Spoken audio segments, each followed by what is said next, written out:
el líder chavista, cuyo mandato es desafiado por Juan Guaidó, y no es reconocido por más de 50 países, recordó la fecha en la que se impuso en las urnas sobre Enrique Capriles tras la muerte del caudillo Hugo Chávez. El sexenio ha marcado la peor crisis de la historia del país. Nicolás Maduro. En un acto político en Caracas el 6 de abril de 2019, Nicolás Maduro conmemoró este domingo los 6 años desde que proclamó su victoria en las urnas y llegó oficialmente al poder en Venezuela. Aunque evitó un acto público y optó por pronunciarse a través de las redes sociales. La patria sigue, expresó el líder chavista en su cuenta de Twitter. Han sido 6 años de unidad, lucha, batalla y victoria.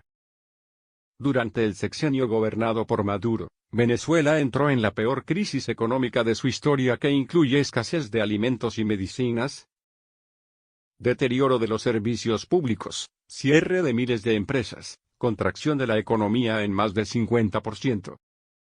Maduro señaló también que con su victoria del 14 de abril de 2013 frente a Enrique Capriles, el pueblo venezolano ratificó su lealtad al fallecido presidente Hugo Chávez, fundador de la Revolución Bolivariana. Por ello, consideró que en tal fecha fue elegido como primer presidente chavista.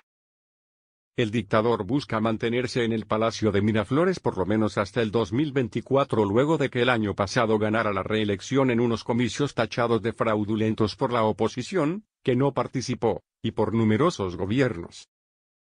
Sin embargo, el presidente de la Asamblea Nacional, Juan Guaidó, fue proclamado como presidente interino al invocar la Constitución para denunciar la usurpación del cargo. Esta acción ha sido respaldada por más de 50 países, varios de los cuales señalan a Maduro como un dictador. Los números de Maduro en los últimos 6 años: la inflación pasó de 56% a 1.700.000%. A su vez, el sueldo mínimo que devengan la mayoría de los trabajadores venezolanos se redujo de 200 a unos $6, lo que mantiene a millones de personas en la miseria. Organización de las Naciones Unidas estima que 1 de cada 4 venezolanos necesita asistencia humanitaria, y que 3.7 millones huyeron del país en los últimos años.